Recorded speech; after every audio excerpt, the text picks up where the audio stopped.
jirtu hordoftoota chaanaalii keenyaa maraa nagaan keenya bakka jirtan maratti shana qabu jecha asoosama siima kan kutaa lammaffaa qabadhee isiniif dhiyaatan jira.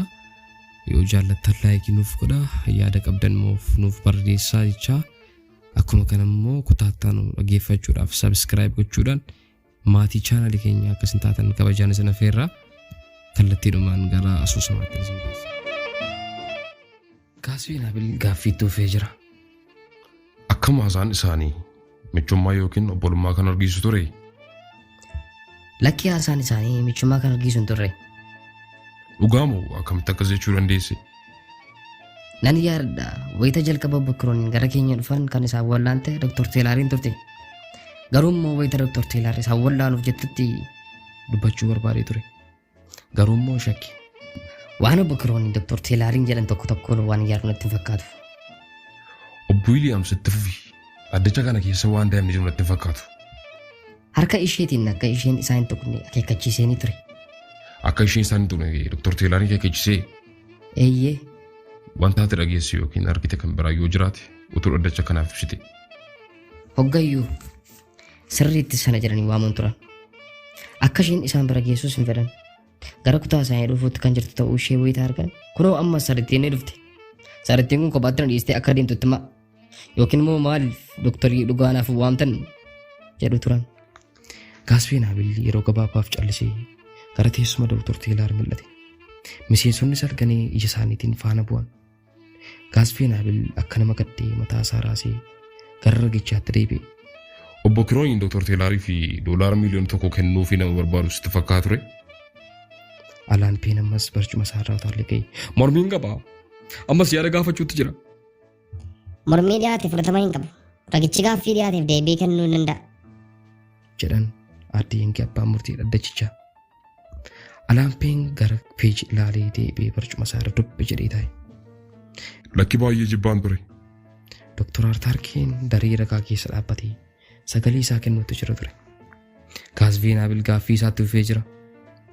Dr. Keen insuliinii gama hidda dhiiga isaatiin kennamee fi obbo Kirooniin wayita ajjeefamu itti gaafatamummaadhaan doktoroota kan hoogganu isin ture sirriidha miti? Eeyyeen sirriidha. Waan raawwatame sanaaf immoo itti gaafatamummaa kan fudhatu Dr. Teelaar akka taate battaluma sana hubachiistanii jirtu? Eeyyeen sirriidha. Unkaduu hospitaalichaa kan Dr. Teelaariin mallatteeffame isin argisiisa Dr. Keen. Warqaa tokko fuudhee Dr. Keenitti kenne. Sagalee keessan ulfootaniitu nuuf dubbistanii. Dr. Keen dubbisuutti dhufan. Joon Kirooniin sababa du'aa sirriitti hafuura baafachuu dadhabuu isaatiin kan ka'e dhukkuba onnee tasa uumame. Waraqati kun immoo Dr. Teelaariin mallatteeffame miti? Eeyyee. Dr. Keen dhuguma garuu obbo Kirooniin onnee isaa hojjechuu dadhabuu isaatiin kan isaan tasa du'anii? Lakkii insuliinii dhiiga isaanitti qicametu isaan ajjeese. Dr. Teelaan insuliinii barbaachisoo ol dhiiga obbo Kiroonitti qicuudhaan akka du'an erga gootee booda gabaasa ishee irratti immoo waan kijibaa barreessite jechuudha? Eeyyeen. Haala jiru isin bulchaa hospitaalichaa Dr. Wallaasitti gabaastan. Obbo Wallaas immoo gama isaaniitiin qaamota dhimmicha irratti beeksisan. Eeyyeen dirqama koo ture. Sagalee aardaan dubbata ture. Ani doktoriidha. Bifa fedheen iyyuu lubbuun nama kan biraa galaafachuutti namanu. Ragaatti aanuun kan waamamte haadha manaa Joon Kirooniin turti. Haazil Kirooniin dubartii umurii waggoota 30 gara dhumaa keessa jirtu kan turtee fi rifeensi ishee diimaa fagoottee fuudha. Wayyaa gurraacha uffattee kan jirtu taatullee utuu hin jaallatin dubartii dhaqni ishee fedha foonii nama kakaasudha. Haala ati keessa jirtuuf hamman gaddiisaa akka ta'e beeka. Garuu immoo walitti dhufeenya ati abbaa manaa kee wajjin qabdu akkam akka ture dhaddacha kanaaf akka ibsuun barbaada. Jedhe Gaaffiin Abil aadde Haaziliin. Aadde Haazil kitaambaa yookiin maarrabaa guddaa tokkoon immaan ishee haqattee sagalee ishee kennuu eegalte. Bultiin kiyyaaf Kirooniin jaalala mirqaansaa kan qabu ture. Kirooniin nama dinqii ture. Gammachuun jireenya isaa keessatti hin arganne akkan isa gonfachiise irra deebi'ee natti hima ture. Obbo Kiroonii wajjin waggaa meeqa wajjin jiraattan? Waggoota 2 wajjin jiraanne. Garuu waggoonni sun waggoota 2 jannata keessa jiraachuu wajjin wal fakkaatu jedha ture Kirooniin. Aadde Kirooniin dhirsa kee waa'ee Dr. Teelaar takkaayyuus wajjin mari'atee ni beekaa?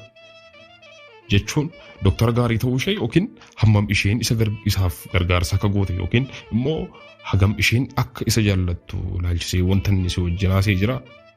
Gonkumaa waa isheen biratti kaasee hin beeku. Gonkumaa.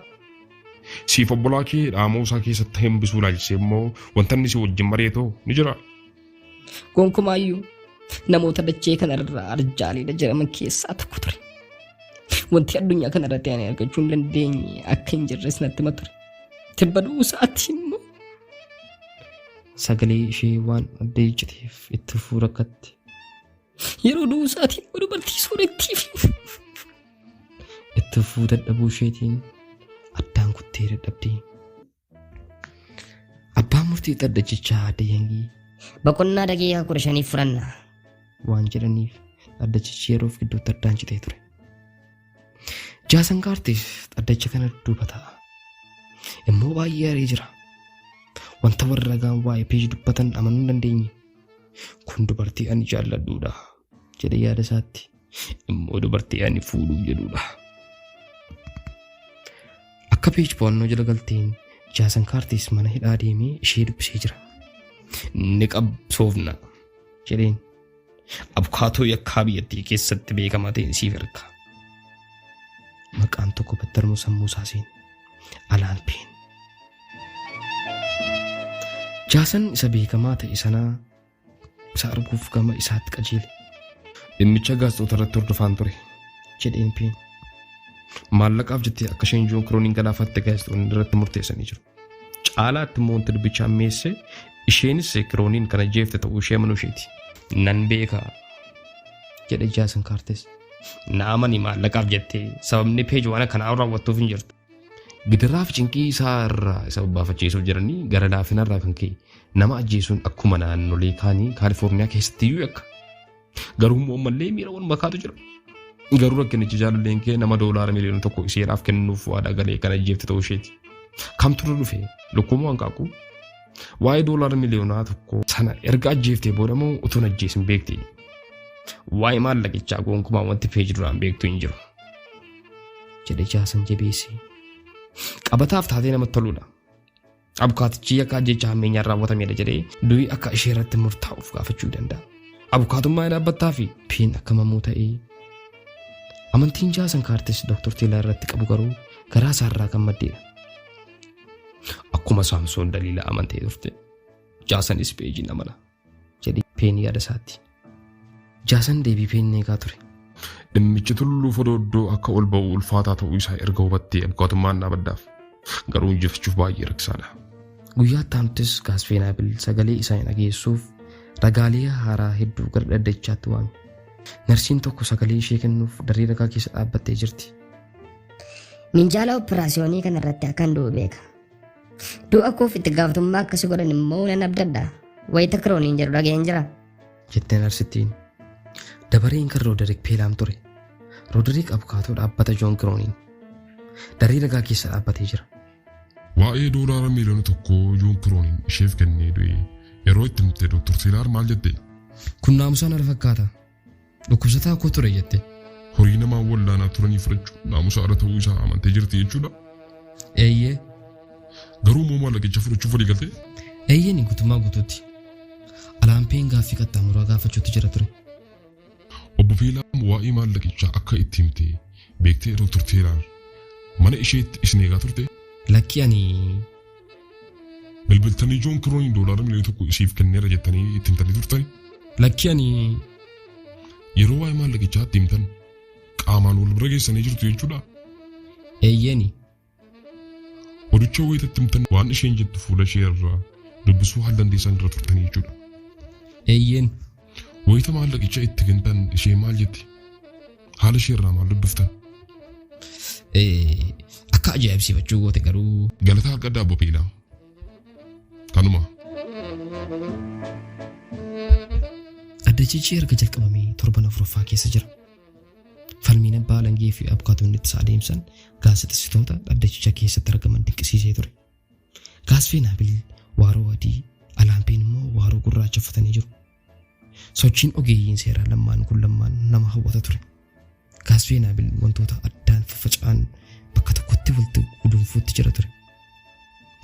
Yoo manni martichaa naaf eeyyame addee Almaa Roojarsi gara daree ragaatti waan barbaada. Akka addee Roojarsii almaa kakatanii raawwataniin Veenaabil Adde Roojers hojiin keessan maal? jedheen. Durbee Roojers jedhi. Dhiifama. Dhaabbata imala biyya daawwachiisu koornicha jirma keessaan hojjedha. Abbanni keessan akka gaaffii imaltootaatti biyyoota garaagaraa deemanii akka daawwataniif sagantaa ni ibsa. Hoteela ni qaba. Wantoota barbaachisoo kan biroos yoo jiraatan haalli mijeessa. Eeyyeen sirriidha. Dubartii himata irratti dhiyaate kana akka ati ilaaltuun barbaada. Takka argitee ni beektaa? Eeyyee gara dhaabbata keenyaa waggaa 2 moo 3 dura dhuftee turte. Yeroo sana maal barbaadde? London, Paris, kaan immoo Veenus natti fakkaata daawwachuudhaaf fedhii kan qaban ta'uu isaanii natti himtee turte. Tajaajilli barbaachisaa ta'e hundumaa gama keessaniin qindaa'ee akka qopheeffamuuf gaafatte? Lakki xiyyaaraa fi hoteela dabalatee waan hundumaa sadarkaa tokkoffaan barbaada jette. Bashannanaafis bidiruu kireeffachuu barbaadde turte natti fakkaata. Addachichi ka gungumuu ta'e. Gaasfeenaabil gara minjaala isaa deemee dosee keessaa waraqata wayii baasee ol fuudhee barsiise. Poolisiin waraqatoota kanneen apaartaamaa dooktorteera keessaa arge. Waraqaaleen kunniin tarreeffama daawwannaa Paaris, Londonii fi Veenus keessatti godhamuuf karoorfamee fi maqaalee hoteelotaaf daandii qilleensaa kanneen baay'ee qaalii ta'an qabatee jira. Waraqaan inni tokko dhuunfaatti bidiruu kireeffachuuf baasii barbaachisu hammam akka ta'e kan ibsudha. Ibsi abbaa alangee kunniin addachisa keessatti kunkummii jabaa uume. Abbaan alangee waraqata isaa tokkorraa waa dubbisuu eegale. Gosi bidiruu kireeffatamuuf turanii kanneen armaan gadiiti. Sagalee isaa ol fuudhee dubbisuu jalqabe. Zaa kiristaana torbanitti $26,000 baasiin kiraa doonii ni jira. Zaa riizoluutii taayi torbanitti $14,500 Zaa liikii diriim torbanitti $17,300 ol jedhee addachicha ilaali. Bidiruu ishee laakii diriim jedhamtu bira mallattoon kaa'amee jira. PHT laara bidiruu torbanitti $17,300 kan falchiisu bashannanaa filattee jirti. Nama kiyyoo isheetti galfattu filachuu qabatu ishee ifettoo jechuudha. Kun ciraa A jedhame akkanaaf galmeeffamuun barbaada. Gaasfeenaabil Araampeetti garagaree qummaade. Araampeen immoo ija isaa gama peejirtee alaarra taa'ee jira. Gara jettee minjaala fuula ishee jiru irratti ija baafti. Fuulli immoo baay'ee daalachaa'ee jira. Ragaa kee Araampe jedhan adda yanke. Peen battarumatti utaalee ka'ee maal akka gaafatu xiinxalaa ture. Adde Roojers hojiin imaltoota deebisuu tibbaa ammaa kanatti akkamii? Ifaa maal jette? Hojiin imaltoota deebisuu tibba kanaa akkamiin jedhe? Koornicheen dhaabbata malchiistuu guddaadha. Eeyyee koornicheen dhaabbata malchiistuu guddaadha. Guyyuu imaltoota baay'eetu odeeffannoo gaafachuu isin bira dhufa jedhee yaada. Eeyyee sirri jette. Hammam ta'u? Guyyaatti namoota 5 yookiin namoota 6? Lakki. Sagaleen ishee keessa aarii waan jiru fakkaata ture. Guyyaatti namoota 50 ol keessummeessan. Guyyaatti namoota 50? Akka ajaa'ibsiifachuu ta'e. Ammaan tana dubbachuutti kan jirru waa'ee waggoota 2 yookaan waggoota 3 dura ta'eeti. 50,900 yoo baay'ifne gara 45,000 ta'a. Eeyyeen natti fakkaata. Garuu moota hammam sana keessaa Dr. Teeraaliin yaadatti akkamitti? Dansaadha. Ishee fedhoonni ishee lama warbii isaanii Awurooppaa daawwachuuf qaban baay'ee olaanaa ture. Akka bartootaa isaan godha ture. Sirriittiin isaa yaadadha. Sababni isaa shamarran bidiruu bashannanaa kireeffachuuf humna qaban natti hin fakkaanne turan. Naan galle namni dhufee barreeffamoota gargaraa isin biraa fudhatu cufti daawwannaa deema. Lakkii garuu Dr. Teeraarraa Awurooppaa deemuuf hin galmeeffamne. Galmeeffamtee turte? Lakkii nu biratti hin galmeeffamne. Bakka biraattis hin galmeeffamne. Barreeffamoota jiran dubbisuudhaaf isin biraa fudhatte. Eeyyee isheen barreeffamoota xinnoo fudhachuu jechuun immoo Paaris yookaan Londoniin deemuu jechuu miti. Deemuu jechuudha. Miti garuu. Galatoom. Iddoo keetti deebi'uu dandeessa. Veenaabil gara abbaa murtii yankitti garagalee. Dr. Benjaamin Walaas gara daree ragaatti waan barbaada. Dr. Walaas bulchaa hospitaala Embarkaadroo isin miti? Eeyyee sirriidha. Kanaaf Dr. Teeraanis ta'ee waa'ee hojii ishee ni beektu. Eeyyeen. Dr. Teeraarraa kana majjeesuutiin kan himatamte ta'uu ishee yeroo dhageessan wanti isin dinqisiise jira?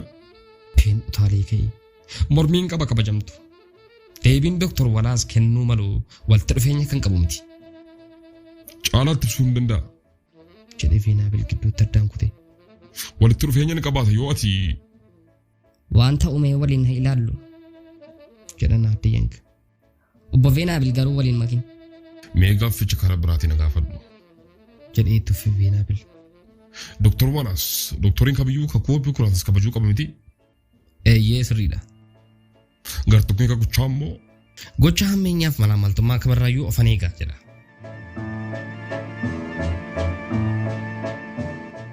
Egaa dhaggeeffattoota keenya Soosomni Siimagan kutaa lammaffaan asumarratti dhaabbata. Kutaa sadaffaan kan itti fufu ta'a.